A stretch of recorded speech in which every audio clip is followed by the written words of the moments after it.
This is E2B, Energy to Business, a podcast by Opportune, where we bring you in-house expertise that serves all energy sectors.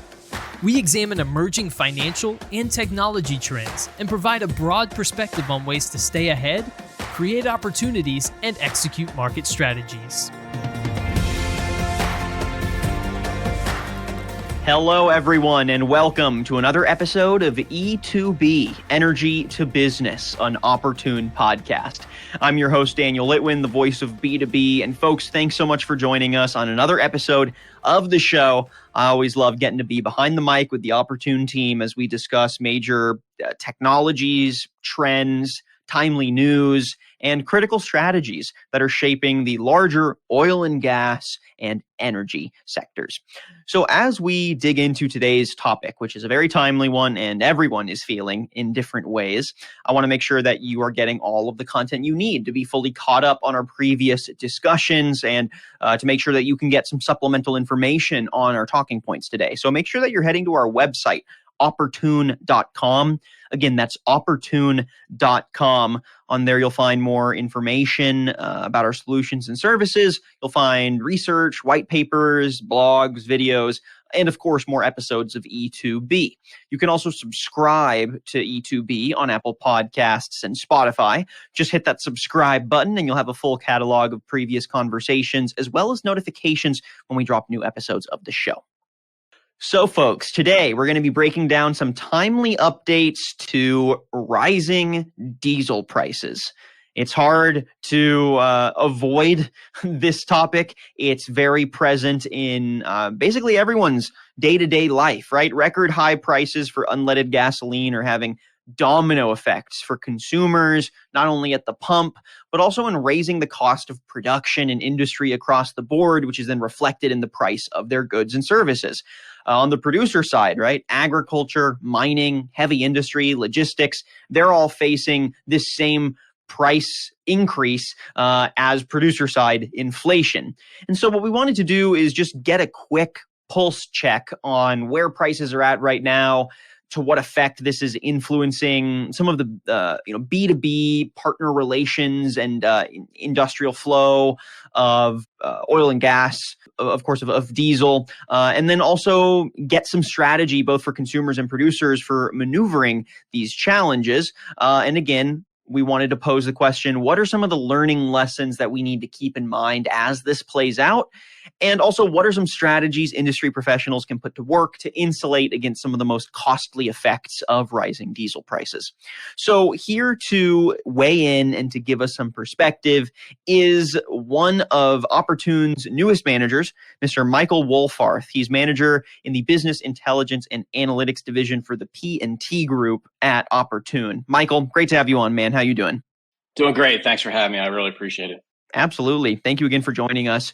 Before we jump in, let's get a little bit of info on your background, right? Can you chime in for us and give us an elevator pitch on some of your industry experience, what touch points you've had with the, unleaded gas market, or even more generally, the energy sector and how it influences your perspective today? Sure. Well, from where I am today to how I got here, it's a weird path. I started my career in the U.S. Coast Guard, but after that, spent about 5 or so years in the C-store space. Most of that as a fuel counting manager. So 500 plus or so C-stores, managing inventory, including diesel, over about a 5-year span. And then most recently spent about 7 years at AmeriGas Propane. Started off in more of the accounting group. I've got a finance background, but really got turned on to the analytics. I love analyzing data. I like taking it and visualizing it to show people, you may have a complex set of data, but we could really show it in a way that you understand. It started off in finance and moved towards the analytics space at AmeriGas. And while doing that, also hedged diesel for about 3 years, along with propane. Got some experience with diesel, and then was the ETRM lead for a project at AmeriGas before coming over to Opportune, and been here about 2 months now.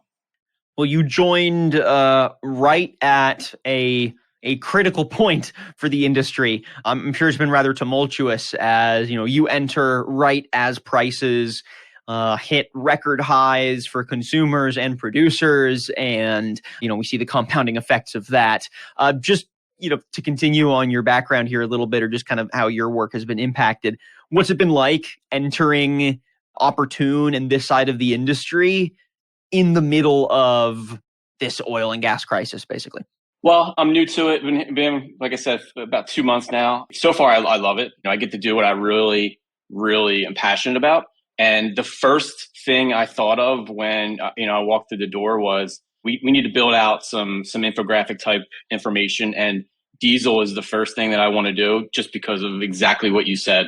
It's hitting peak.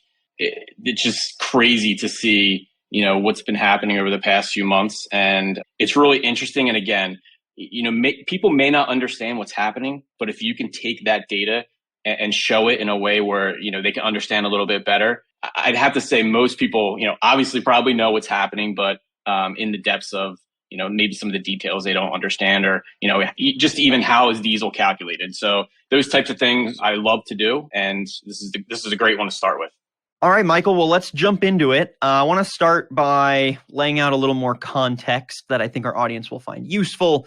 But again, we're talking about this sticker shock of fuel prices, and the sticker shock of specifically diesel prices has put American consumers on the edge in the last several months, as not only the Russia-Ukraine war rages on with few signs of stopping, but we also see record high inflation domestically, and an energy industry that's experiencing some outsized supply and demand imbalances that were exacerbated by the pandemic, but have continued, as geopolitical unrest continues, as supply chain disruptions. It seems like there's a new one every day. All of this compounds and manifests this imbalance in new, unpredictable ways. And according to media reports, the diesel market is facing its worst crisis since the 1970s. And we're seeing nationwide diesel fuel prices surge over 70% in the past year. They're reaching nearly $6 a gallon on average. So, first question for you, Michael, on the subject is, can you break down the broader implications of high diesel prices for us? I just kind of give us that executive summary of what this means, and then we'll start to get more granular.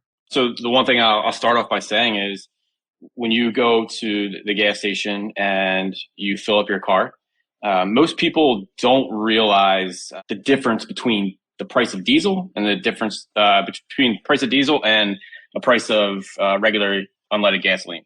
Most people probably don't even pay attention to the cost of regular gasoline. I'm sure more people are nowadays, but most people are worried about gas prices, but diesel is driving more inflation than you think. Right. There are broader implications of diesel. Fuel prices have crept higher and higher over this year.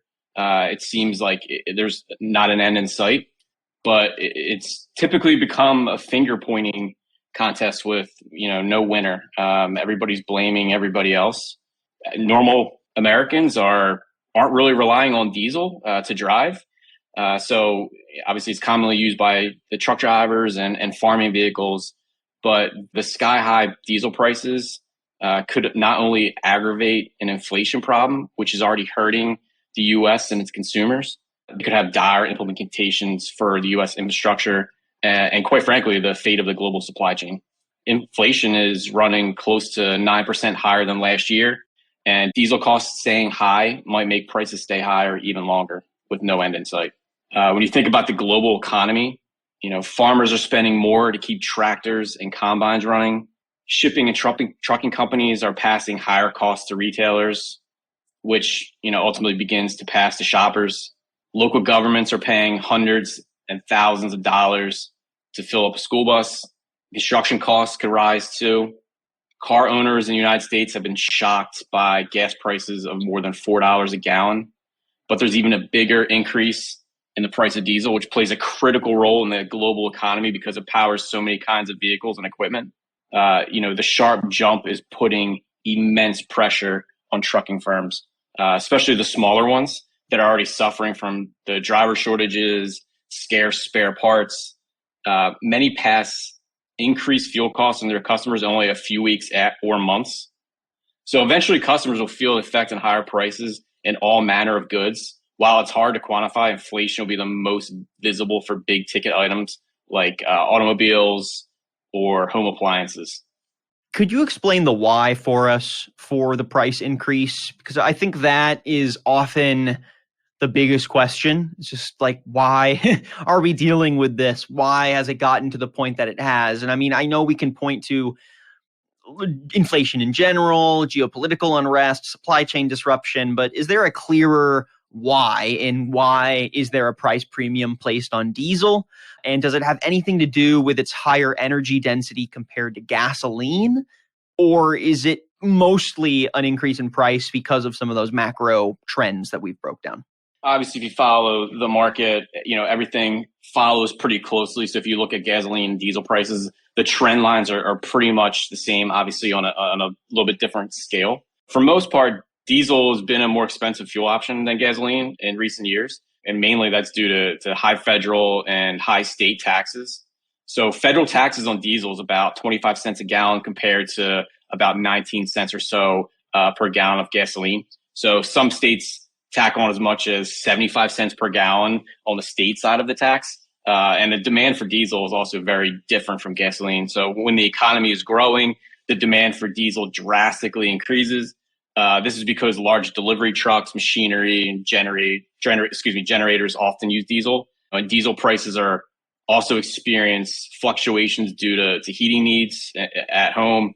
The creation of fuel oil and diesel requires similar components, increasing demand and prices during winter months.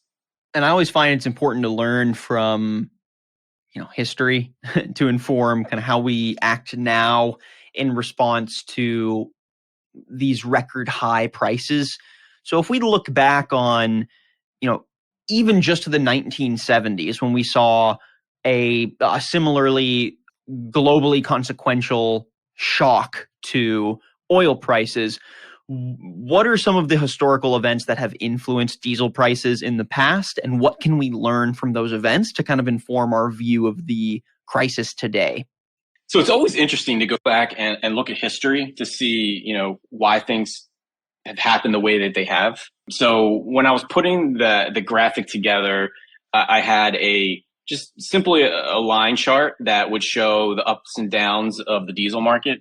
But then really looking at what influenced that, it's very interesting. So if you go back to the 90s, a price of a barrel of crude oil is about $25 a gallon, or I'm sorry, $25 a barrel.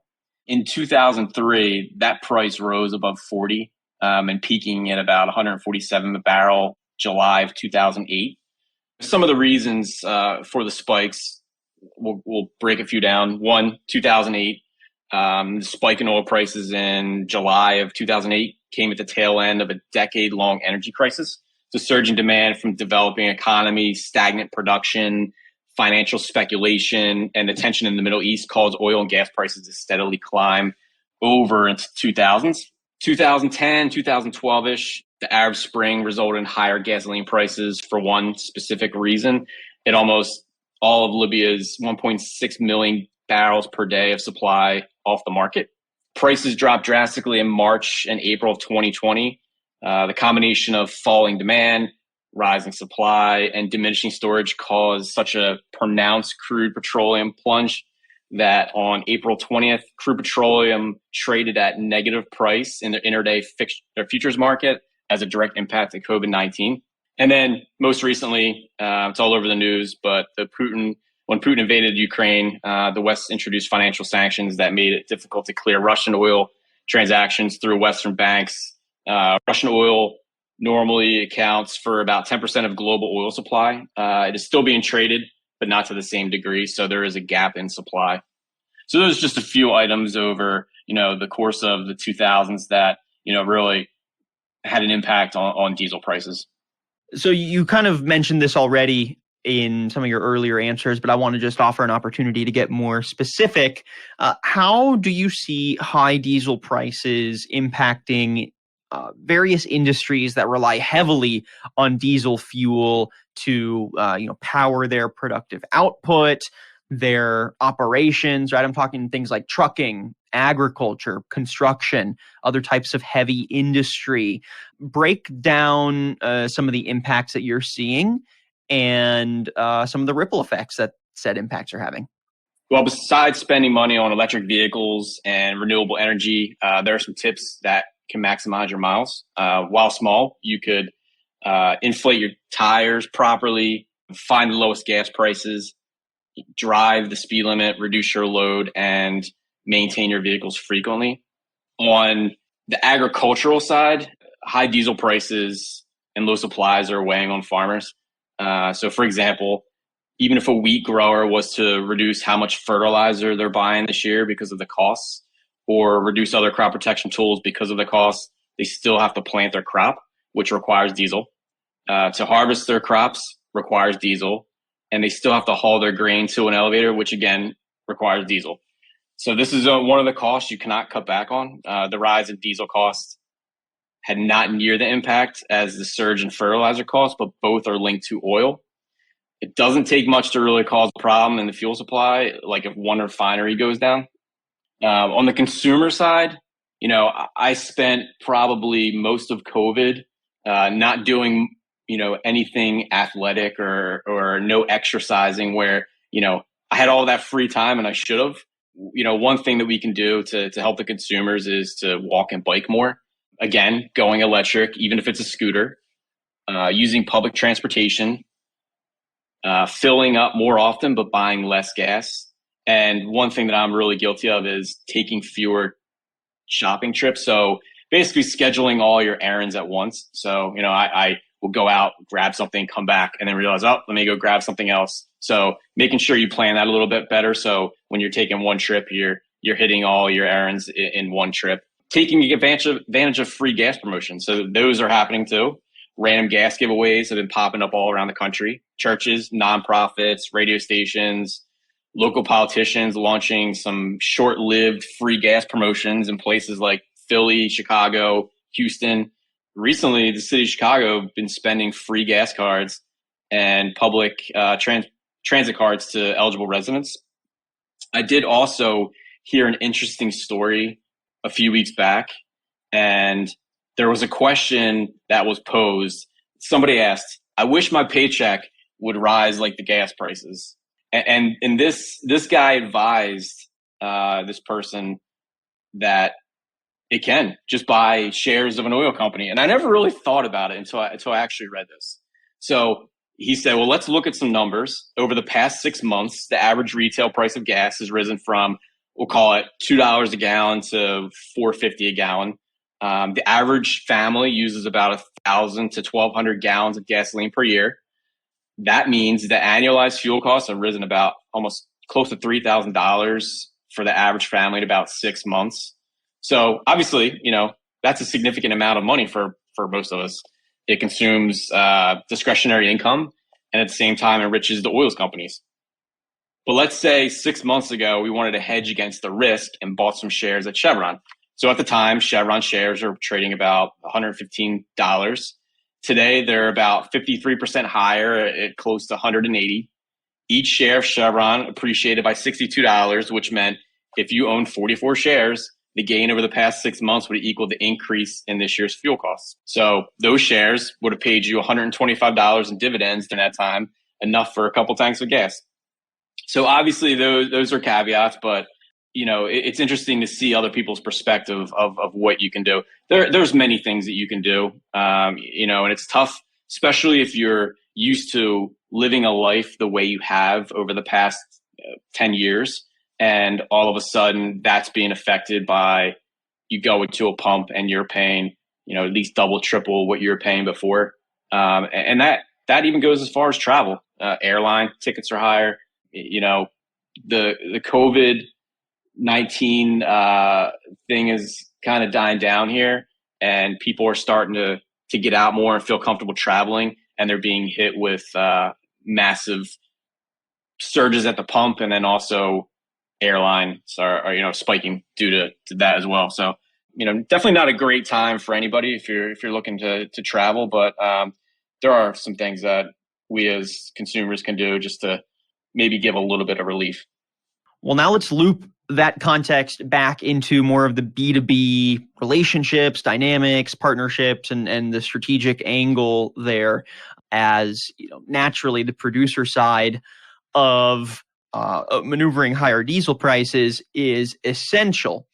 Naturally, our audience should already know this. I hope they do. But if they don't, right, Opportune is an energy business advisory and consultative partner that works with various clients across the energy sector to come up with strategic solutions for everything from process and technology to enterprise risk to financial reporting, investment banking, geosciences, right?